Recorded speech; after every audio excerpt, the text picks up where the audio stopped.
No nosotras, claro. Ah, vale, puede ser. Porque Rubén va a hacer una presentación.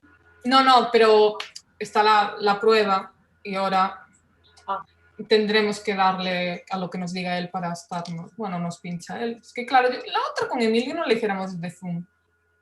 No, yo creo que no. No, sí. Era ¿O Zoom, no era Jitsi? Jitsi, era desde Jitsi. No sé, es que yo de esto... Sí, porque le dábamos nosotros, Vale. sí, a mí no me suena. Compás, Dime. entramos. ¿Y cómo Vale. lo das tú? ¿Cómo es esto? Empezamos en YouTube. Vale, ya estamos en directo, estamos fuera en el aire. Estamos. Boas, hola a todas y gracias por acompañarnos. Desde Abrir Brecha, en conjunto con Anticapitalistas Galiza, presentamos un imprescindible ciclo de charlas titulado Prostitución en tiempos de COVID, feminismo, prostitución, estigma y pandemia, que dará voz a las mujeres que conforman el gran revulsivo que supone para el movimiento el feminismo puta. ¿Por qué realizamos estas jornadas? Como resultado de las medidas tomadas desde las comunidades autónomas y obviamente previo por el gobierno central, sin consultar con las afectadas a estas medidas, y de la Ley de Libertades Sexuales, que penaliza en torno de las trabajadoras, la causa de desamparo institucional que sí las deja atrás. ¿Qué implicaciones directas tiene el cierre de unos 1.600 clubs en todo el Estado? ¿Cuántos creéis? Pues unas 600.000 mujeres desahuciadas, 600.000 mujeres sin alternativas económicas, muchas de ellas tienen hijos e hijas y otros familiares que dependen económicamente de sus ingresos. ¿Por qué es tan lesivo para ellas el cierre sin alternativas reales? Porque no finalizará con eso el trabajo sexual, sino que solo se conseguirá más estigmatización, más desamparo, más situación de trabajo en la calle, más peligro para su integridad. Si no abolimos la pobreza, no vamos a abolir el trabajo sexual. ¿Cuál es la propuesta de las trabajadoras? Reconocimiento pleno como sujeto político, acuerdos pactados y consensuados, derogación inmediata de la ley de extranjería, alternativas reales e integrales de carácter económico, social y habitacional, de carácter inmediato y retroactivo, reconocimiento de su situación de extrema vulnerabilidad que no les victimice ni visibilice. Entendemos que es más importante que nunca socializar y poner el foco en la defensa de sus derechos. He entrado bastante de lleno en el tema porque creo que es algo muy importante. Primero, disculparnos por el retraso, pero esperamos que os gusten mucho estas jornadas. Creemos que es súper importante, como ya hemos dicho, por todos estos motivos, socializar y hacernos eco, y las protagonistas son ellas. Es decir, yo me llamo Sara, pero aquí nosotras, las compañeras de Abrir Brecha y Anticapitalistas Galiza, no importamos. Las que importan son las trabajadoras sexuales, que son las que nos tienen que contar sus historias y son las que nos tienen que contar el contexto que están viviendo en estos tiempos de pandemia. Ahora es el turno de Saisei para hablarnos de trabajo sexual e inmigración. Saisei es una mujer cis, blanca, es decir, vamos a puntualizar eso, ahora nos lo va a explicar ella, trabajadora sexual desde hace más de 6 años, nació en Barcelona, con estudios superiores, intenta tomar conciencia sobre otras realidades con menos privilegios. El tema de la migración le parece crucial a la hora de hablar sobre trabajo sexual y cree que los derechos como colectivo no pueden dejar atrás a las personas en una situación de mayor vulnerabilidad que la suya. Vamos a dejar que ella hable, que nos cuente lo que necesita y al final miraremos todas las preguntas que nos habéis hecho, intentaremos contestaros a todas. Bueno, va a contestaros ella a todas, ¿vale? Y muchas gracias por estar con nosotras. Os dejo con la protagonista y, por supuesto, como siempre, alternativas feministas reales, no hegemónicas y enriquecedoras. Y nada, Saisei, es tu turno y gracias a todas. Gracias a vosotros, muchas gracias a Anticapitalistas Galicia por haber organizado estas jornadas. Siempre es importante hablar sobre trabajo sexual, siempre es importante que hablemos, quienes lo vivenciamos a diario, sobre trabajo sexual, pero ahora es más importante que nunca por todas las medidas, o mejor dicho, la falta de medidas que se están tomando desde el Gobierno a partir del confinamiento y sobre todo por la amenaza de la Ley de Libertades Sexuales, que lo que va a suponer para nosotras no va a ser ni una alternativa ni mejores condiciones para nuestro trabajo y nuestras vidas, va a suponer una mayor persecución de nuestro colectivo. Antes de empezar la charla en sí, yo quiero pedir disculpas por ser yo la que está dando esta charla. Yo no tendría que ser la persona que estuviera dando esta charla, tendría que ser una trabajadora sexual migrante. De hecho, así iba a ser, se contactó en un principio con una compañera colombiana que había llegado a España pagando una deuda.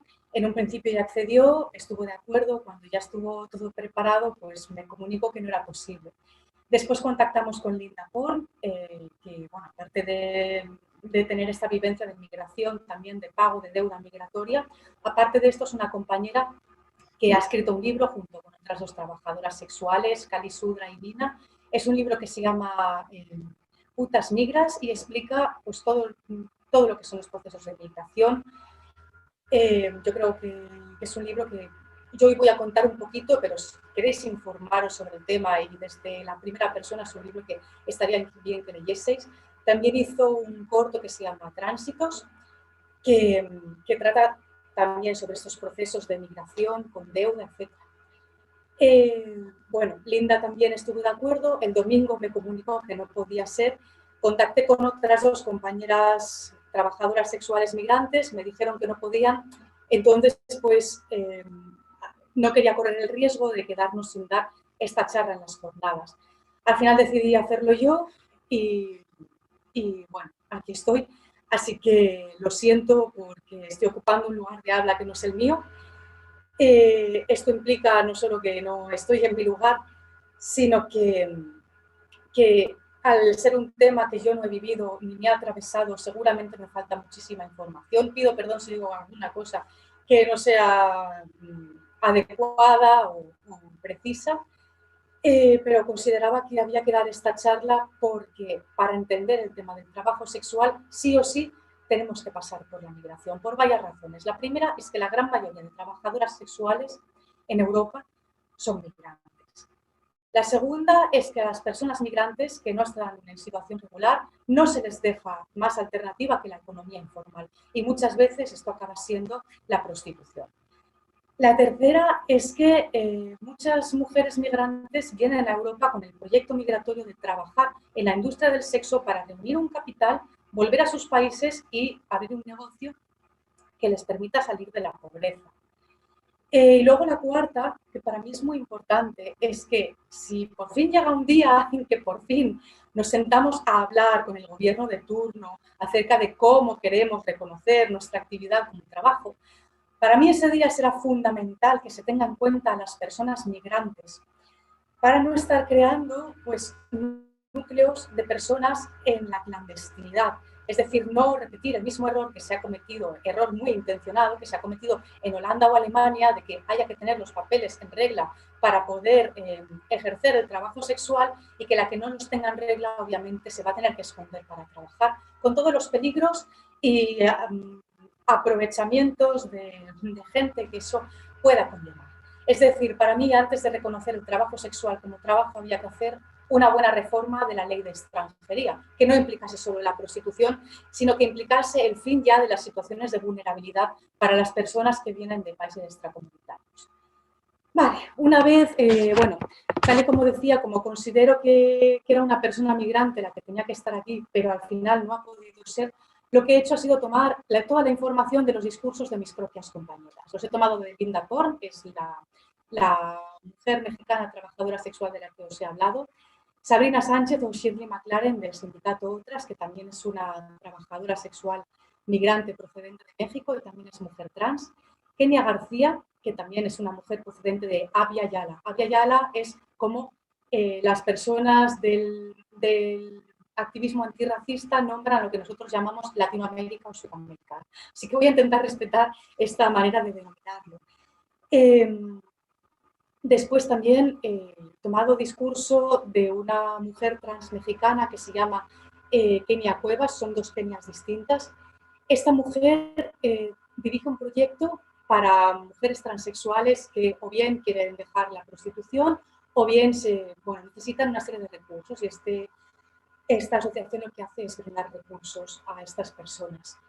Y también Clarissa Bellocchi, que estuvo trabajando durante años en una entidad que se llama Genera, que lo que hace es brindar atención tanto a trabajadoras sexuales como a lo que se denomina a nivel oficial víctimas de trata.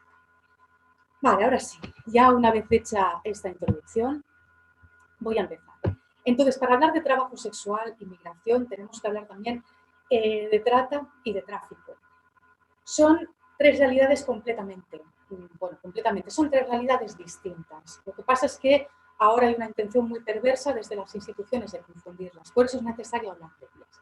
No todas las prostitutas migrantes están o han estado en situación de trata, ¿de acuerdo? Ni todas las personas en situación de trata son migrantes. También existe la trata interna, con personas de nuestro propio país. Según Clarissa Bellocchi, la trata es un delito contra los derechos humanos, implica la captación, el transporte sin necesidad de traspasar fronteras y la explotación de personas mediante coacción, mientras que el tráfico es un traspaso irregular de fronteras, ¿de acuerdo? Son dos cosas distintas. Entonces, ¿por qué migran las personas? ¿Y qué medios usan para migrar? Migrar no es un delito, está contemplado en el artículo 13 de los derechos humanos y, sin embargo, está vulnerado por las políticas migratorias de nuestros estados europeos. Kenia García dice así, las mujeres migramos porque decidimos salir de una situación de pobreza, muchas veces de marginación, y decidimos cruzar fronteras en busca de un progreso social y económico, tanto para nosotras como para nuestras familias. Y ante las políticas que dificultan el cruce de fronteras, debemos recurrir a otras vías y estrategias, ¿vale? O sea, ya tenemos personas que están en situación de marginación y de pobreza, muchas veces que necesitan migrar. Si hay muchas mujeres cis que están en estas situaciones, pues esto se multiplica exponencialmente en el caso de las mujeres trans y las minorías sexuales.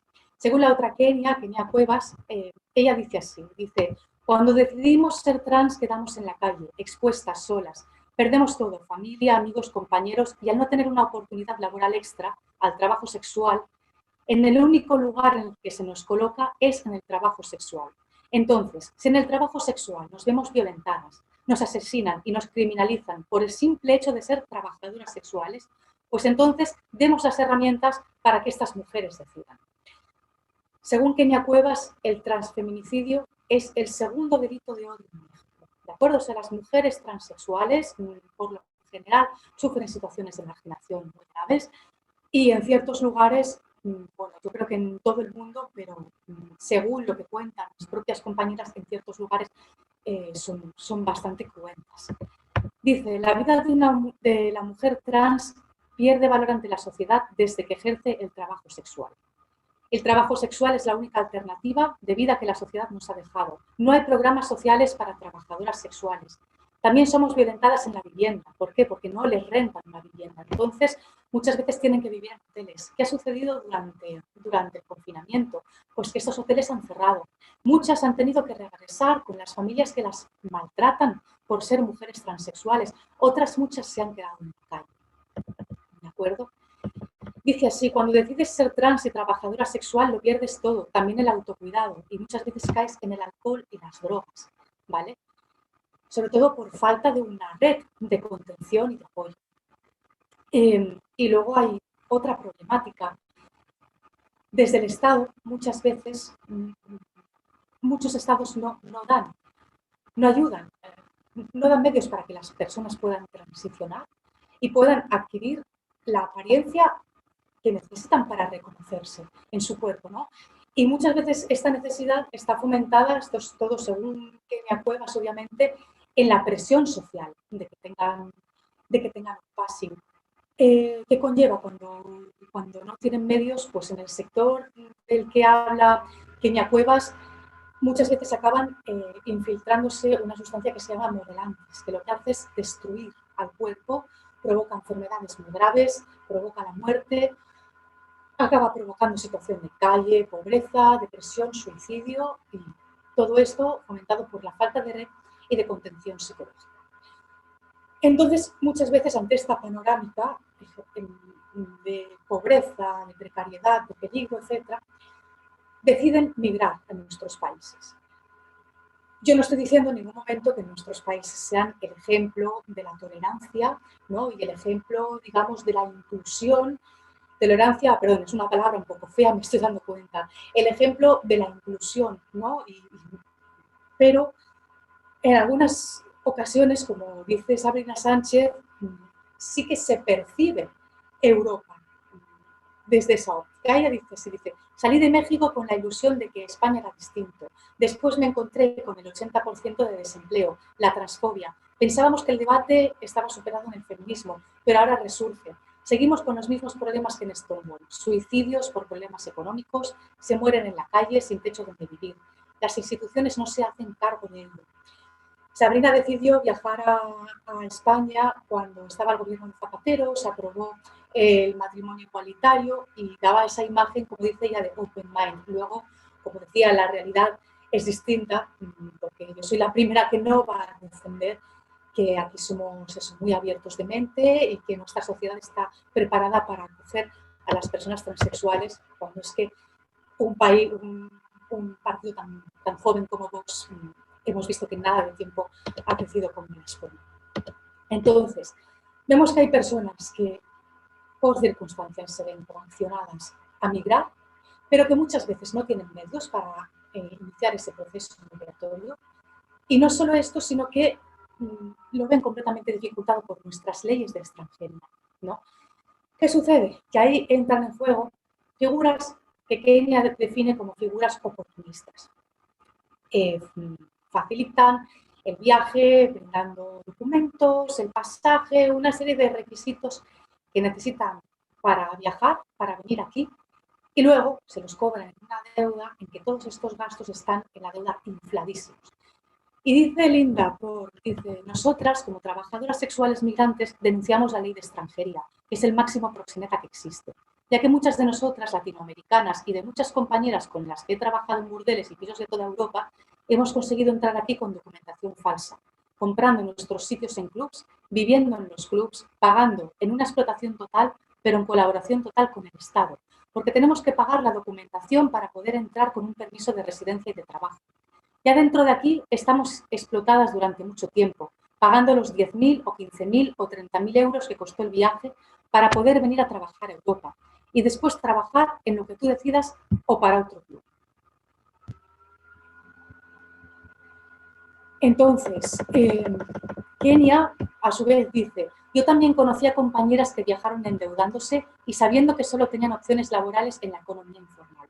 Y la prostitución formaba parte de sus proyectos migratorios, porque es la opción con la que más rápido pueden cancelar sus deudas. Entonces vamos reconstruyendo el panorama. Tenemos personas que por circunstancias se ven entre la espada y la pared. No les queda más remedio que migrar. Se encuentran con la falta de medios, se encuentran con unas políticas de extranjería que les están dificultando mucho la entrada.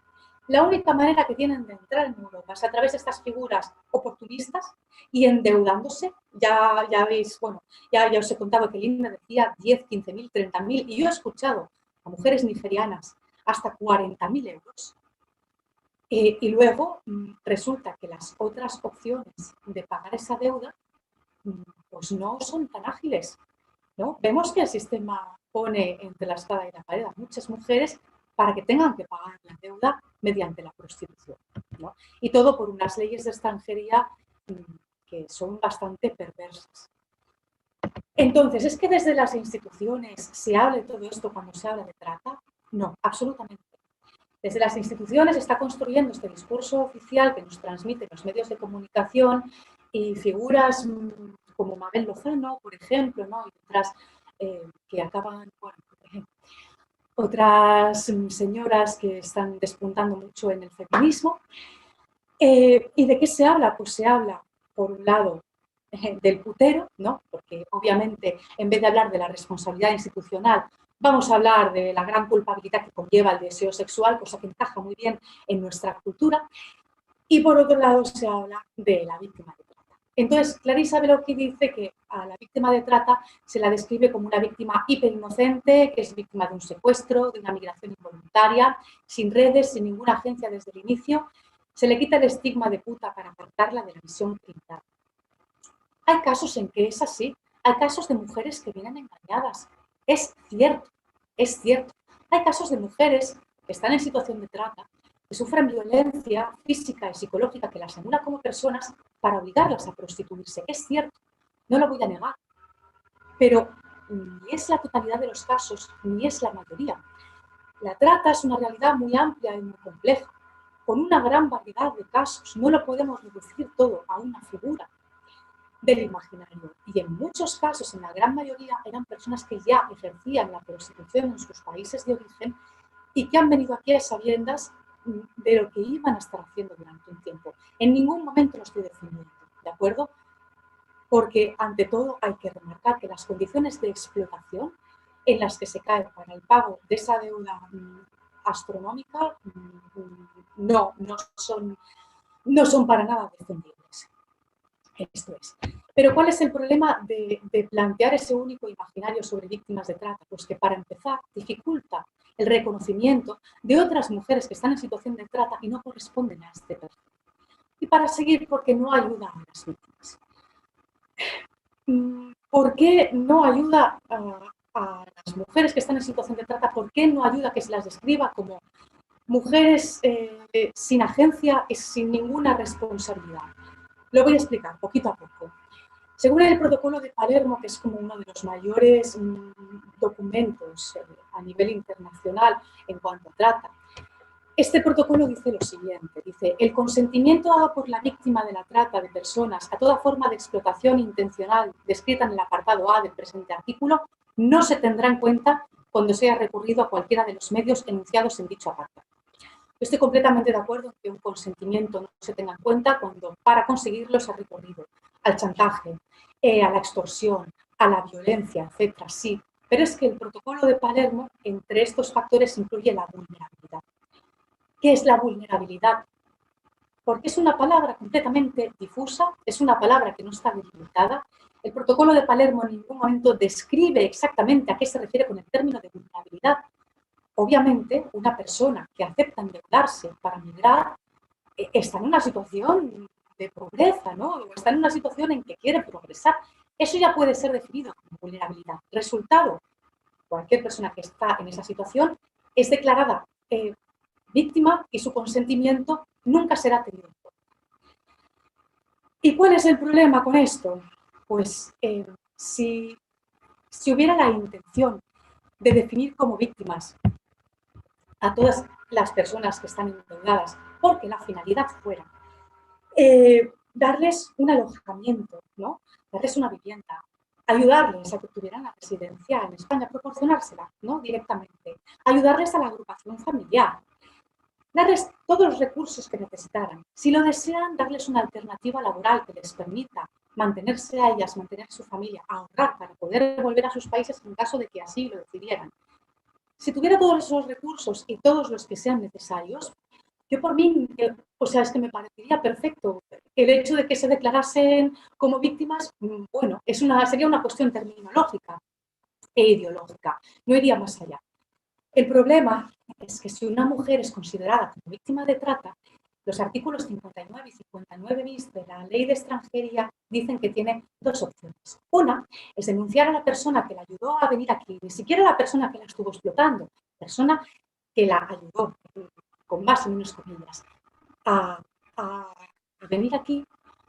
Y la otra, en caso de que no quiera denunciarla, es ser deportada. Y ahora yo os voy a pedir un ejercicio de empatía. Imaginaos que vosotras no os ha quedado más remedio. Al final habéis viajado a nuestros países, os habéis endeudado.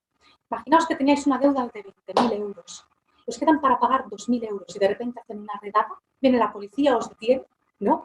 Y os dicen, tienes dos opciones. O bien denuncias o bien te vas de vuelta a tu país. Las figuras oportunistas, tenemos la imagen de que son mafiosos, ¿no? Tienen mafias, redes de trata, sí, en muchas ocasiones son esto.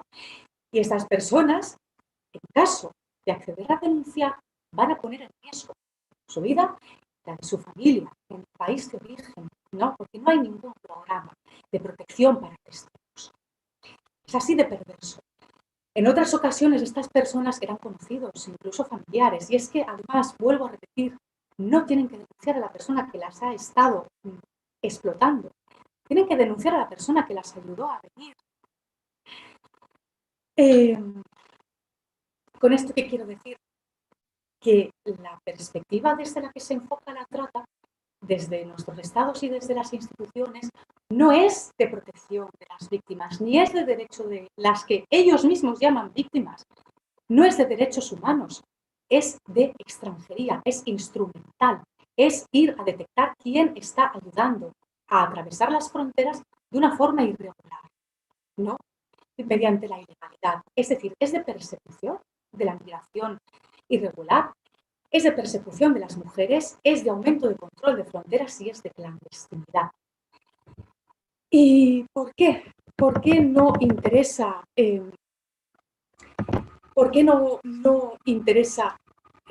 proteger a las que ellos mismos llaman víctimas de trata? Bueno, pues porque las personas migrantes en nuestros estados están contemplados por la legislación vigente, por todo el racismo que impera en nuestras sociedades, están contemplados como de una categoría inferior a la de las personas euroblancas. Se deshumaniza a las personas migrantes. Es así. ¿Y qué es lo que ha empujado? O sea, a raíz de qué marco se ha podido llegar a esa deshumanización de las personas migrantes, pues a través de la colonización. Y es lo que explica Linda Porn. La trata se ha construido desde una visión colonial.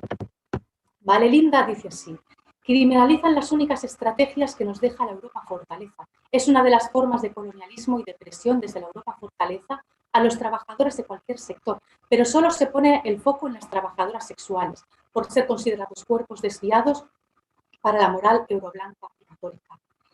Y, según explica ella, es el mismo proceso por el que la religión católica llegó a sus pueblos para masacrar y en nombre de un Dios blanco, dice, nos impone sus formas de vivir la heterosexualidad, la mujer de un solo. A través de... Linda hace esta analogía, más que una analogía, forma parte de la cultura europea, a través de esa violencia, ¿no? De poner a una persona entre la espada y la pared, la misma violencia con la que se colonizó a los pueblos de Abya Yala y los pueblos del resto de colonias, con esa misma violencia se ponen a las mujeres que las mismas instituciones llaman víctimas de trata entre la espada y la pared.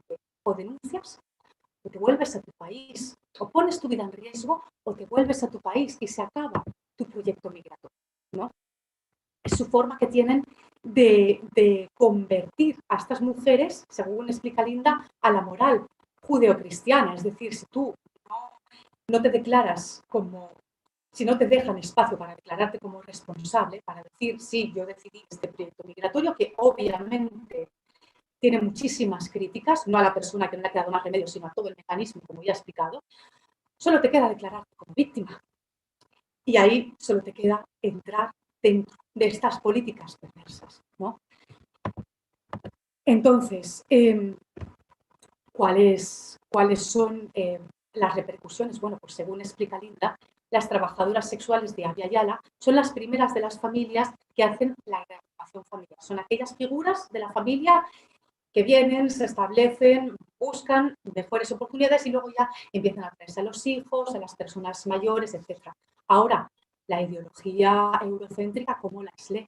Pues como mujeres ignorantes, que no tienen estudios, que no saben qué se hacen, que seguramente hayan sido engañadas para venir aquí y a las que, por tanto, hay que rescatar. Y ya hemos visto lo que conlleva este rescate.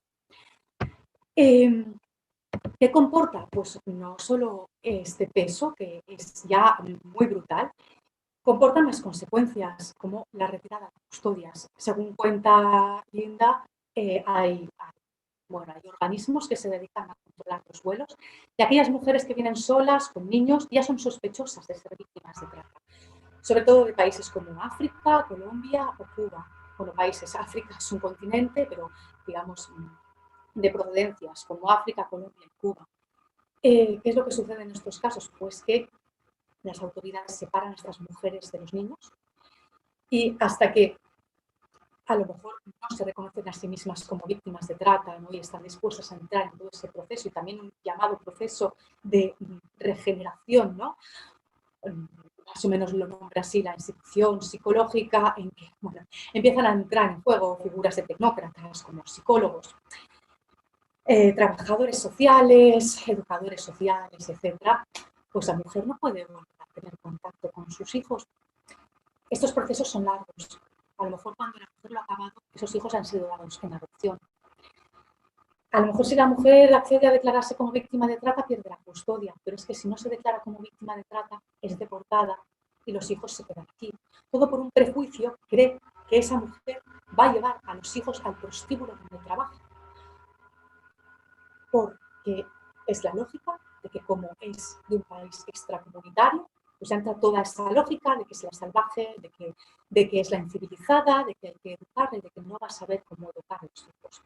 Si ya pasa esto con las trabajadoras sexuales euroblancas, pasa muchísimo más con las personas migrantes por todos los prejuicios procedentes de la colonización. ¿Qué hacen las instituciones a raíz de todo esto? ¿Es que están poniendo soluciones? No. Lo que hay es un gran florecimiento de lo que la antropóloga Laura Agustín llama la industria del rescate. La industria lo podéis encontrar en un libro que se llama Sexo y Marginación, algo así. Luego, si puedo, a ver si os lo puedo enseñar.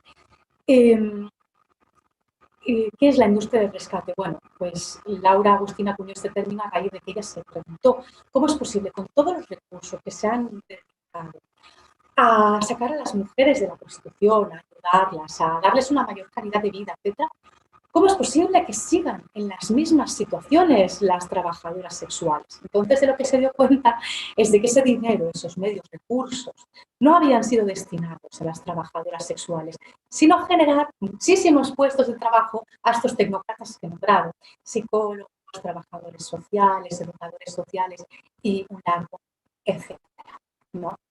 Como dice Linda, dice, la industria del feminismo blanco abolicionista trabaja para que seamos sus números, ganar dinero, ejercer moralismo, dar lecciones, para llevar a cabo un ejercicio moralizante para otras mujeres acusadas de desviadas, de que somos unas víctimas. Las mujeres blancas deciden que no es un trabajo por una cuestión económica. Somos su mano de obra para sostener la crianza por haber roto el techo de cristal, ¿no? Es decir, mientras las mujeres blancas pudientes están rompiendo el techo de cristal, necesitan mano de obra barata, en la gran mayoría de ocasiones procedentes de Abya Yala, que les cuide a los niños, que les limpie la casa, etc. Y dice, las trabajadoras sexuales no entramos en esa lógica. Por lo tanto, necesitan reciclaje de trabajadoras del sur migrantes, para que hagan estos trabajos, para que siga funcionando el patriarcado europeo y para que permanezcan las jerarquías de mujeres pudientes con ciertos cargos, ciertos trabajos, y mujeres de procedencia migrante, precarias, que siempre tendrán que estar dependiendo de estos trabajos. Tal y como dice Kenia García, dice, la trata también existe en el trabajo del hogar y también se dan explotación y abusos sexuales, pero no se visibiliza, ¿no? Entonces, aparte de lo que dice Linda, que yo encuentro muy acertado, yo me hago otra pregunta. ¿Por qué de todos los sectores de trata que hay? Porque hay trata en la agricultura, en el trabajo, en el hogar, hay trata en la hostelería, hay trata en la construcción, hay trata en la industria textil, etc. ¿Por qué las instituciones, mediante los medios de comunicación, solo están incidiendo en la trata en prostitución? Bueno, pues yo me hago una pregunta. ¿Y por qué es más fácil pagar una deuda de migración mediante el trabajo sexual? ¿No será que tiene alguna relación? ¿No será que lo que están impidiendo los estados sea que la deuda de migración se esté pagando con mayor agilidad? ¿No será que es eso lo que quieren perseguir? ¿No será que lo que quieren perseguir es un mayor tráfico, pero no por las consecuencias hacia las mujeres, sino porque haya aquí personas en situación irregular, ¿no? Y encima hayan escapado a otros mecanismos de explotación que, por ejemplo, estarían ahorrando dinero al Estado que no está dando las ayudas para la ley de dependencia. Pero bueno, estos son todos cabos sueltos y cada cual que los ate en su casa. Bueno, una vez superado todo este proceso, ¿no?, de cómo entrar en la propia fortaleza, ¿Qué les queda a estas personas? Pues bueno, Kenia García dice así, dice, una vez que cancelan la deuda, a veces buscan otras opciones, pero no cubren sus necesidades y sus objetivos económicos. Para la obtención de la tarjeta de residencia y de trabajo están obligadas a demostrar, mediante tarjeta de empadronamiento, como mínimo 3 años de residencia en España, con lo cual aumenta la economía sumergida, los abusos y explotación, porque claro, no están en un trabajo formal con un contrato con el cual defender sus derechos como trabajadoras. No es solo esto, sino cómo te puedes empadronar si no puedes tener un contrato de trabajo que te facilite un contrato de alquiler, ¿no? Pues aquí surgen más figuras oportunistas y estas yo las he conocido y una vez coincidí con una mujer migrante venezolana que le pidió a la mujer que nos alquilaba la casa empadronarse y esta mujer le dijo que si se quería empadronar ahí le tenía que pagar 100 euros mensuales, ¿no? 100, le podía haber dicho 300, le podía haber dicho 500. La ley de extranjería está generando, repito una vez más, una serie de situaciones de vulnerabilidad en torno de las cuales se hace mucho negocio, mucho negocio. Y aún en el caso de que alguna persona les deje empadronarse, ¿dónde viven estas mujeres de mientras? Pues muchas veces acaban viviendo en casas internas, ¿no? O también en clubs. En ambas realidades son explotadas y muchas veces son abusadas. Pero, sin embargo, para las mujeres que trabajan como internas, no hay industria del rescate. No hay este relato que se da en torno a la prostitución. Dice Linda, sin nómina tenemos que vivir donde trabajamos. Dice, toca hacer plazas. Las mujeres migrantes muchas veces viven en ellos. Y es como dice Kenia, dice, todo esto es con connivencia del Estado, porque el Estado otorga, y no solo otorga, sino que renueva licencias, mientras que no otorga derechos a las mujeres. Dice Linda, algunas no hemos cotizado en la vida y no podemos pedir el IMI, ¿vale? Recapitulando, tenemos una serie de colectivos de personas que parten de una situación de vulnerabilidad extrema, que deciden viajar, que se encuentran con la Europa fortaleza, tienen que pagar una deuda astronómica, endeudarse, ser explotadas, pasar un proceso de migración muy duro, muy difícil, que puede fracasar por culpa de nuestras leyes migratorias. Y luego, ¿qué les queda? ¿Qué les queda? No les queda una ayuda de las instituciones para poder entrar dentro del mercado de trabajo formal, no les queda una vivienda. Y con todo este panorama, ¿qué es lo que decide la señora Irene Montero? Cerrar los clubs. Cerrar los clubs que en muchas ocasiones son la única vivienda posible de personas que no pueden acceder a la vivienda por situación legal y porque no tienen red aquí en nuestros países. Entonces, después del confinamiento, en que muchos clubs cerraron, en que muchas mujeres se quedaron encerradas en los clubs porque no tenían otro sitio donde vivir, y estuvieron ahí sin comida, y estuvieron sin luz y sin agua. Vimos las noticias de mujeres que habían estado bebiendo agua de un pozo, agua estancada, completamente insalubre, de un pozo. Vimos estos casos, vimos mujeres que por el cierre de los clubs se quedaban en la calle. Y la señora Irene Montero, completamente conocedora de esto, no se le ocurre otra cosa que pedir a las comunidades autónomas que cierren los clubs. No contenta con esto, ella va a sacar una ley llamada libertades sexuales, que tendríamos que discutir mucho qué es ese término, pero bueno, va a sacar esta ley y lo que va a penalizar es la tercería locativa, es decir, va a penalizar a las personas que nos alquilen un lugar donde hacer nuestro trabajo, porque van a ser pasadas, van a pasar a considerarlas nuestros proxenetas, ¿vale? Ya lo tenemos difícil para tener una vivienda, todo el colectivo en general, porque no somos reconocidas como trabajadoras. Cuanto más las personas migrantes. ¿Y qué va a conllevar esto? Va a conllevar que el Ministerio de Igualdad esté vigilando a todos los propietarios y a todas las inmobiliarias para que no alquilen un piso a una trabajadora sexual. No. ¿Es que el Ministerio de Igualdad va a estar vigilando a todos los hombres para que no consuman servicios sexuales? No. A quien va a estar vigilando la policía es a nosotras.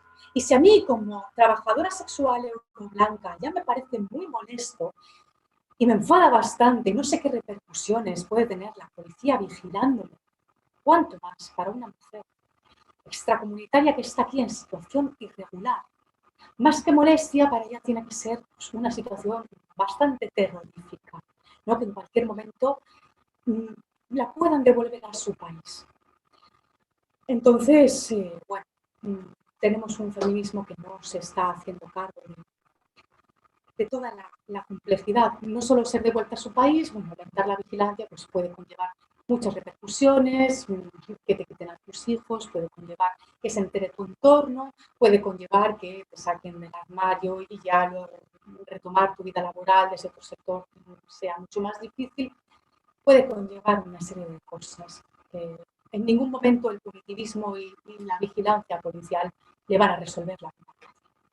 Y esto es todo. Ya cuando queráis podemos pasar a las preguntas.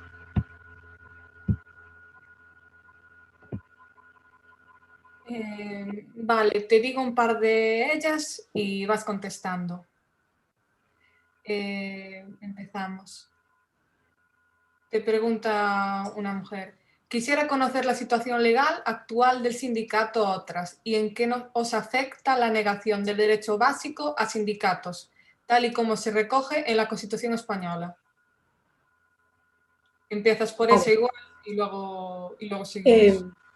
Vale, yo no estoy en el sindicato Otras, creo que esto sería mejor preguntárselo a uno de sus miembros. Hasta donde yo sé, el sindicato no está ilegalizado, simplemente les hicieron cambiar uno de los estatutos que defendía el trabajo sexual a terceros, mejor dicho, defendía los derechos de las mujeres que trabajan y que hemos trabajado para terceros, pero cambiaron ese texto y yo creo que ya tienen derecho a seguir funcionando como sindicato. Luego, a ver, que haya un sindicato de trabajadoras sexuales, pues es otro paso más en el reconocimiento de nuestro trabajo. Y obviamente empezar por el reconocimiento de nuestro trabajo conlleva reconocer nuestros derechos y conlleva acabar con las situaciones de vulnerabilidad, con todos los abusos que puede cometer un empresario del sexo, que son imponer horarios maratonianos, son también imponer prácticas, imponer ciertos consumos, o sea, siempre burlar, imponer clientelas, burlar la capacidad de decisión de la mujer y burlar su integridad muchas veces, ¿no? Porque al no ser reconocidas sujetos de derechos, entonces, ¿qué somos? Somos eso precisamente que describe el abolicionismo, ¿no? Al final somos meros objetos, pero no por los clientes ni por nuestro trabajo, sino por una falta de reconocimiento de nuestra agencia y de nuestros derechos. Muchas gracias. Pues Ana nos dice, me encantaría, si puede ser, que al final de la ponencia mencionara los títulos de las autoras que está citando. Bueno, me imagino que será de las compañeras que no han hablado, que igual que digas un nombre, es que igual está entendiendo que, bueno.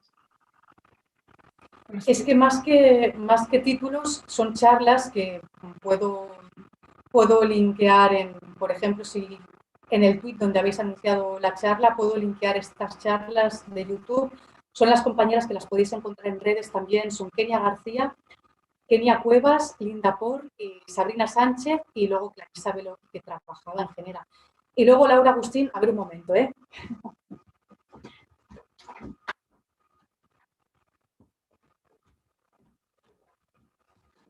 Laura Agustín, que es una antropóloga que escribió este libro, Sexo y Marginalidad, eso es, que os lo recomiendo porque es como muy esclarecedor para entender todo lo de la industria del rescate. Y bueno, tenemos una más por Hanna. ¿Crees que la persecución colonialista que las compañeras migrantes denuncian ha empeorado desde que el proyecto de la Unión Europea ha cristalizado? Vale. Pues no tengo esta información, por eso digo que es mejor que esté aquí una trabajadora migrante, pero obviamente con el espacio Schengen y tal, Y las políticas migratorias, pues claro que sí, o sea, cuantos más controles de fronteras, más difícil será la entrada de las compañeras.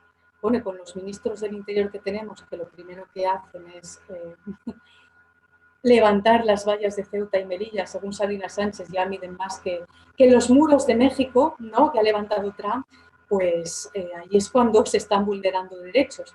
Luego da premios a las defensoras de los derechos de las mujeres abolicionistas, este señor, pero bueno. Un saludo para el señor Marlaska. Esta no la había visto. Como psicóloga que eres, ¿qué opinión te merecen las colegas que aceptan trabajar en dicha industria del rescate? Que aceptan trabajar, es que a veces no queda otro remedio, como he explicado, ¿no? Yo misma trabajé.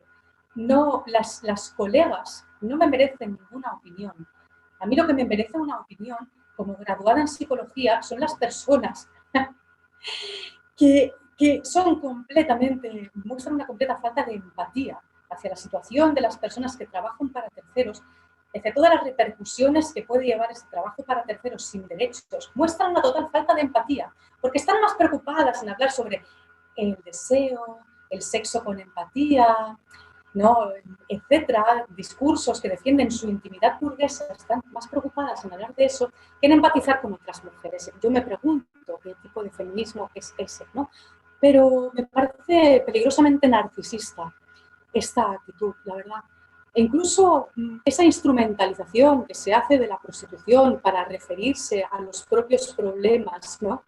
Cuando se analiza la prostitución, eso, desde el deseo, desde el sexo con empatía, cuando se analiza la prostitución desde una óptica propia que no tiene nada que ver con la realidad, ¿no?, porque lo importante es ensalzar mis problemas porque mi ombligo es lo político, pues me parece que esa total falta de empatía a veces casi roza la psicopatía. Sobre todo roza la psicopatía los cargos públicos que admiten reformas legales que van a suponer la persecución, la muerte muchas veces de mujeres, como sucede en los estados abolicionistas, por el aumento de la clandestinidad, el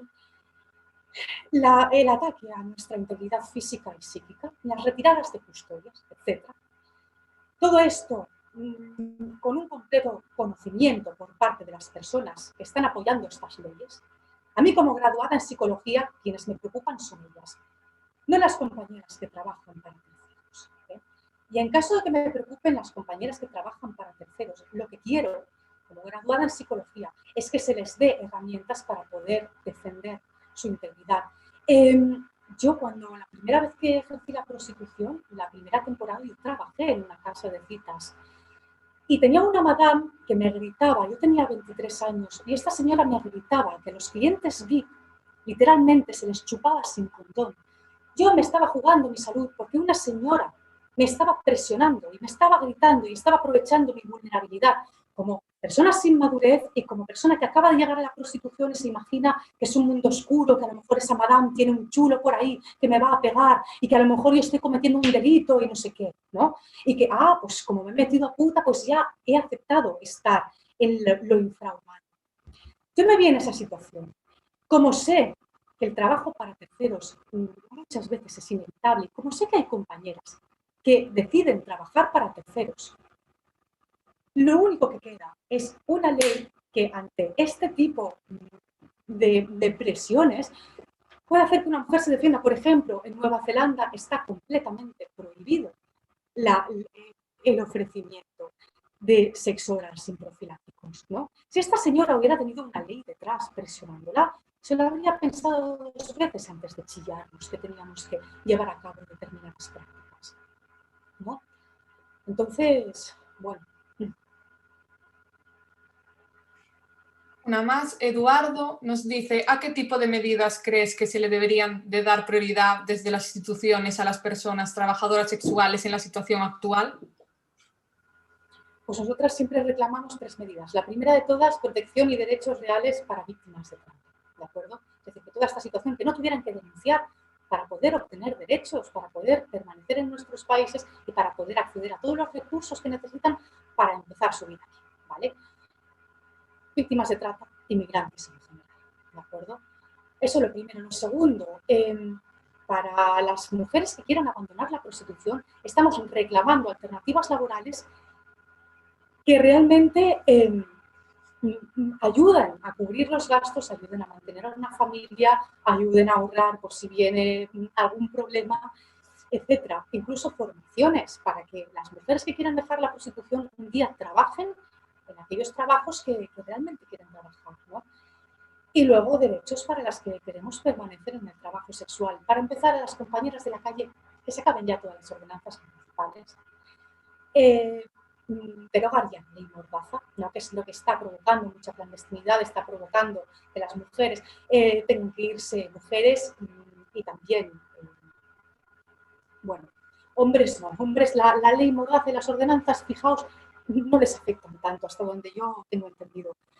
Pero está provocando que tengan que irse a sitios alejados, a captar clientela. Está provocando que tengan que separarse de sus compañeras. En Francia, país abolicionista, al lado de cada compañera hay 1 o 2 policías. ¿Qué cliente se va a acercar a contratar un servicio? No las estamos salvando de nada, de verdad. Salvar a una persona que no quiere estar ahí es darle una alternativa. Y a la persona que quiere estar ahí, ¿de qué se la tiene que salvar? ¿No? Porque esta es otra. Luego, a las mujeres, voy a seguir respondiendo y luego ya me extiendo. A las personas que trabajan para terceros, pues eso, darles una serie de garantías que limiten el poder de los empresarios en prácticas, en horarios, en clientela, en todo lo que las mujeres considerasen, y para eso tendríamos que tener unos sindicatos que pudieran también tratar esta parte del trabajo para terceros, para que pudieran llevar demandas de las compañeras. Y las que ejercemos de por libre, hombre, pues tener lugares de trabajo donde no tengamos que estar pagando el doble o el triple de lo que cuesta una habitación normal, por ejemplo, ¿no? Que no se prosiguiera esto que se llama la tasa puta, que es que a nosotras no nos quiere nadie, pero todo el mundo saca partido económico de nuestra actividad, quienes nos alquilan las habitaciones, quienes ponen nuestra publicidad, quienes nos venden la ropa, etcétera. Y sobre todo el derecho más fundamental es reconocer que somos personas adultas completamente capaces de decidir lo que queremos y la voluntad que tenemos para hacer de nuestros cuerpos lo que nosotras consideremos, ¿no? Basta ya de tener que justificarnos de por qué ejerces la prostitución y el trabajo sexual y por qué lo dejas de ejercer, pues porque sí, y ya está. Y no tendría que haber más justificación. Bueno, siguiente. ¿Crees que una reglamentación de clubs y casas puede generar más seguridad o más marginalidad? Pues depende de cómo sea la reglamentación, porque, por ejemplo, en los países llamados reglamentaristas, como Holanda, Alemania, lo que se generan son barrios rojos, ¿no? Es decir, quien quiera ejercer el trabajo sexual tiene que ir a unas calles concretas. Lo que se está generando son guetos y discriminación. Entonces depende de cómo se lleve a cabo esa regulación. Por eso nosotras siempre decimos no somos regulacionistas, porque no nos gustan estos modelos, somos pro derechos. Respondemos más a un modelo como el neozelandés, en el que, por ejemplo, pues hasta 4 mujeres se pueden asociar para compartir gastos y ejercer en el mismo piso, lo que sería una cooperativa.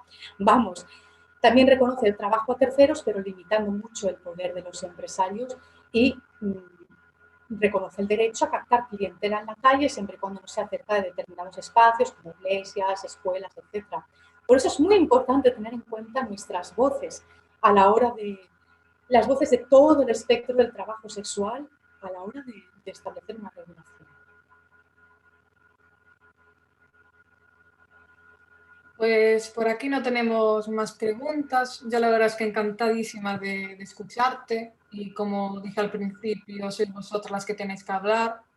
El resto tenemos que escucharos y entender la realidad que estáis viviendo y aprender de vosotras.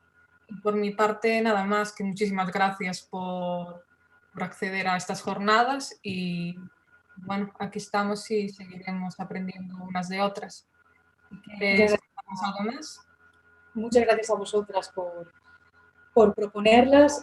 Quien quiera preguntar algo más, bueno, pues hay canales abiertos como Twitter, etcétera, donde voy a enlazar las charlas. Entonces, si alguien quiere preguntar, no acusar ni difamar, por favor, preguntar, ni insultar tampoco, preguntar, por favor, pues también lo puede hacer y y vamos a ver si las compañeras que no han podido venir pueden contestar, que son quienes tienen que hacer. Muy bien.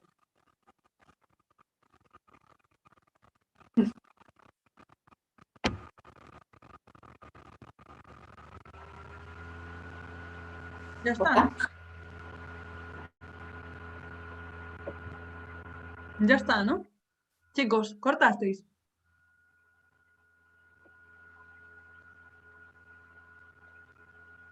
Bueno, voy a salir, voy a colgar.